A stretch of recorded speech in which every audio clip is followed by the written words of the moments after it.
daj prosim, poglej te linije, poglej ta nos, poglej tisti dve kovinski gubi levo in desno od tistega hudega Cupringa logotipa.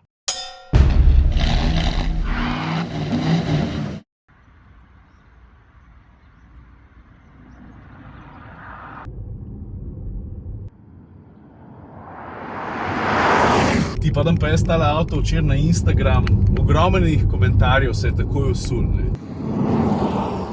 3-4 ste pa napisali, Urban Strenčan, ti si bil eden izmed tistih, a je to slučajno kaj tak električen GTI, a je to slučajno prvi električen hot hatch? Pa bolj sem gruntu, manj enih odgovorov proti temu sem imel. Tako da na nek način, jaz mislim, da je.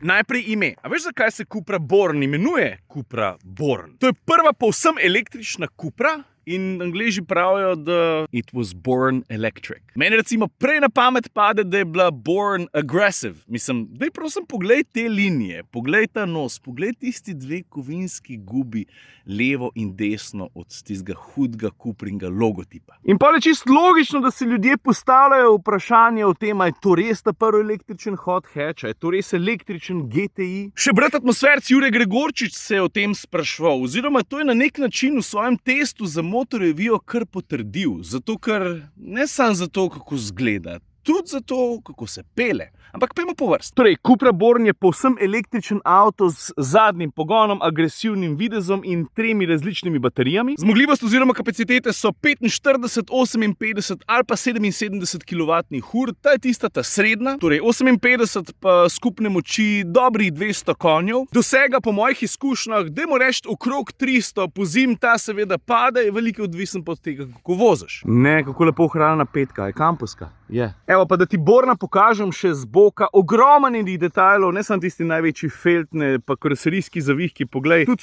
tale, recimo, precej stebričko je tak, takoj ukrade uč, pa dlan tudi. In če smo se že lotili zmogljivosti pa dosega, poraba je, se veš, dajmo reči med 14, 15, 16, če boš vozil umirjeno, povprečje pa, predvsem, če se boš lotil tudi avtoceste, ne vem, 17, 18, nekaj tacga. In pa, ko se enkrat tvoj uč pa tvoje dlani premaknejo stran od detajlov in začneš gledati obliko na grobo, ti je jasno, da si te proporce seveda nekje že videl. A veš, Born si tehnično osnovo in vse tiste stvari, ki jih pravzaprav ne uspeš videti, torej vse, kar ni karoserija, pa značke in tako naprej, deli s Volkswagenom ID3, logično. Ampak, in ta ampak je zelo velik, izkušnja je povsem drugačna. Ne samo, da zgleda mnogo bolj agresivno, tudi nižje prtlehje za kakšen centimeter oziroma 2, odvisno, ali govoriš o sprednji ali o zadnji osi. Seveda si lahko prepričan v to, da so se Španci lotili tudi podvozja, ampak zdaj pa že trčimo v tisto precej, kučem temu reči. Reči temu avtu, da je hot hatch ali pa da je to neke vrste električen GTI, to so kar velike besede, velika pričakovanja. Poglej, jaz bom rekel takole. Je že res, da se pelje odlično, da se zna peljati fejst dinamično in to ti postane jasno v prvem trenutku, ko sedeš za volan, mimogrede, obračalni krog je tudi smešno majhen. Je že res, da obenem tudi izjemno dobro blaži, dobro skriva tudi maso, ne pozab, tehta več kot 1,8 tone, pa je razmeroma majhen, čeprav je, dobro, vse tega se bomo pa lotili, ne, prtljažnik 385 litrov.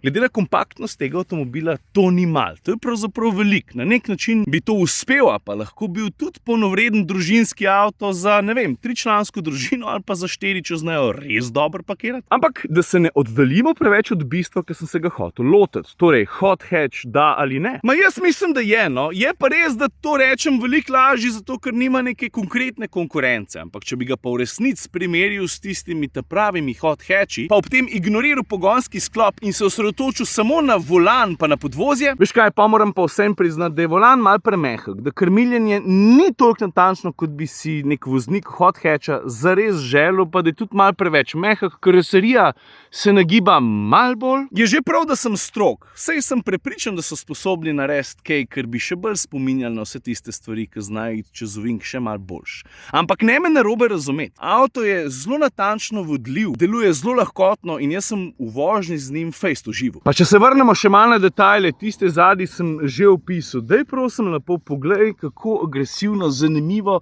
je oblikovan njegov sprednji del. Pa ne govorim toliko o lučeh, govorim o tem delu točno tukaj, kam so zelo pritajeno namestili napis Cupra. Vse te dinamične, agresivne poteze, pa pol miksanje različnih farb. Vidiš tale, kako se temu reče, bronz farba, ki je njihov zaščitna barva, fejst paše tej barvi karoserije. Pa še nekaj, Born je eden tistih avtomobilov, in zdaj govorim iz izkušenj, ki sem jih nabral v zadnjih 10 dnevih, za katerega tudi dva moja kolega, huda nasprotnika vsega električnega na kolesih, pravita, tale mi je pa, šta je pa tak, tega bi pa probal. Ok, zdaj pa čas, da jaz avto premaknem v senco, da si umer, pa predvsem v nekih normalnih svetlobnih pogojih, ker sonca sence, to je umor za oči. Pogledamo še kabino. Prav.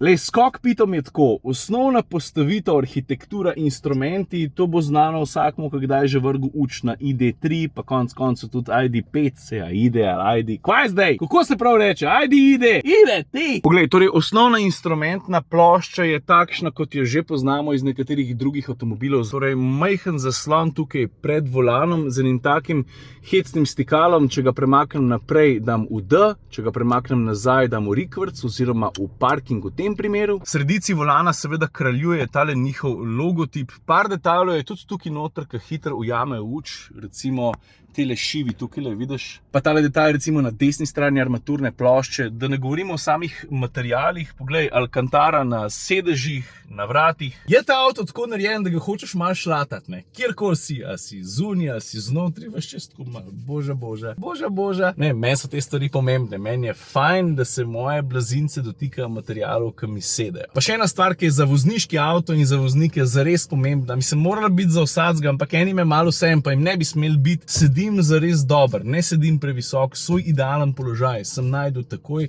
sedeža z integriranimi vzglavniki sta zelo udobna, razmeroma dober držitev. Pa tudi z vmesnikom se že dobro poznamo, je vsebinsko bogat, grafično privlačen, odziven, pravzaprav sem imel same dobre izkušnje z njim, vse, kar sem uporabljal, želel uporabljati, vse informacije, ki sem jih od tega avtomobila skozi vmesnik želel dobiti, sem jih dobil takoj. Dobri, o ambientalni svetlitvi, to sem govoril že na Instagramu, jaz se tega ponovadi ne lotevam, če pa že, pa ima za kakšen šov, za ta malo ali pa kaj tacga. Načeloma imam jaz rad čim manj osvetlitve v kabini, ker me lučke, sploh če so presvetle, kar malo motijo.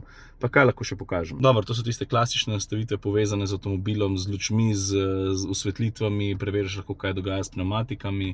Pa gremo sem na kar, tukaj so potem, to je osnovni sistem, pa tukaj so recimo poliasistenčni sistemi. Jaz moram reči, da sem se nekaterih loteval tako, da sem jih tudi izklapljal. Predvsem sistem za zadrževanje vozila na voznem pasu se mi občasno zdi malo preveč agresiven, pa sem ga izklapljal, kar pa nikoli ne naredim recimo zvečer, pa če vem, da sem mečken utrujen, takrat pa pustim vse on, all the way, zato ker vem, da so to sistemi, ki mi pomagajo, me potencialno, pa so me tudi že kdaj lahko tudi rešil. Veš, ti nikoli ne moš okrog sebe videti toliko dobro, kot vidi avto, vsaj ne vse v istem trenutku, zato ker lahko ti obvladaš špegle 100 na uro, ne? Radari, kamere, to se malo boljš vidi. Pa zdaj, ko se sprehajam po menijih, a veš, kaj sem se še spomnil? Če se ti odločiš za ta malo baterijo, pa tudi mislim, da na izmeničnem toku lahko polniš z hitrostjo do 7,2 kW, ne pa 11, kar velja za ta srednjo oziroma za ta veliko baterijo, oziroma 120, če greš na enosmeren tok, to veš, ne? To je tudi kar pomemben podatek za nekoga, ki ni čisto 100% prepričan, da bo imel polnjenje pokrito na vsaki lokaciji povsod vedno. Veš, eni imajo službe pa doma poštiman, eni pa nima, pa bodo vmes malo improligo špilali. In pa če to delaš, pa sploh če nimaš večje baterije z večjim dosegom,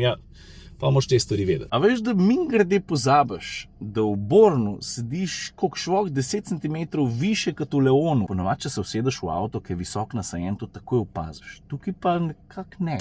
Ne vem. To se mi zdi kar dosežek. Prostor druge vrste, le stopimo noter, tole sem prerabil, ko sem snemal. V druge vrsti je pa tako, kvaliteta materialov vzamemo za primer vrata, potem hiter mečken pade, tle je zdaj že navadna trda plastika. Prostora je dovolj velik pravzaprav, glede na razgibanost karoserije tudi presenetljivo dobro vidiš ven, nimaš občutka utesnjenosti. Pa predno odprem kufer, ne, tale detalj je tudi precej hud, se mi zdi, da je to top 3 detalj tega avtomobila. Evo, torej, to sem omenil že prej, 385 litrov prostora, imaš Imaš tudi seveda dvojno dno, ki ga lahko izkoristiš po svoji volji. Načeloma sem spodaj pašejo kabli. Dobro, pa tale set za prvo pomoč, ki sem grabil, ker sem si telefon podstavil. Pa ker je avto malo višji nasajen, pomeni, da je tudi lažji v in iz prtljažnika jemati stvari. Enako velja tudi za takrat, ko se usedeš v kabino. Seveda všeč mi je, da sta ročki za zapreti kufer na obeh straneh, če že niso vrata elektrificirana. Sicer je pa zdaj izpostavil tudi to, da njegovi asistenčni sistemi delajo zares dobro. Sam zna prilagajati recimo hitrost glede na omejitve. Verjetno sem še kaj pozabil. Jure je recimo pri testu za Motor Review pohvalil še prisotnost toplotne črpalke. Ta mogoče, da so polnjenja optimalna in da baterija tudi sicer deluje optimalno. Zdaj na koncu pa valjda ostane tisti, ki vas čisto vse običajno kar najprej zanima, in to je cena. Tale za mano dobrih 38 jurjev, pa moraš pa upošteti še najbrž kakšen popust uvoznika. Te namreč skoraj vedno običajno ali pa praviloma so na voljo, pa pol nekaj malega subvencije, tako da mislim, da pol prideš hitreje na koliko? 34, 33, 32, se ne vem točen. Poceni ni, drago pa, malo se ozri naokrog, kaj in koliko ponujajo drugi za podoben denar. To se mi zdi kar pomemben podatek, ker edin primerjava lahko postavi potem to ceno v nek realen okvir. In to je to. Pač ta špas ni pocen. In jaz mislim, da je to to. A prav? Lepo se mej. Ajde.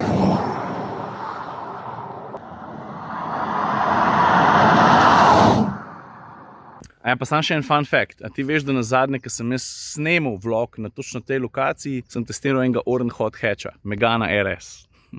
In to me je pripeljalo do tega, da je nekaj ljudi rekel, ta avto je ful cool, sam če bi bil dal noter bencinski motor. In se je težko ne strinjati, obenem pa se je čas za nove stvari.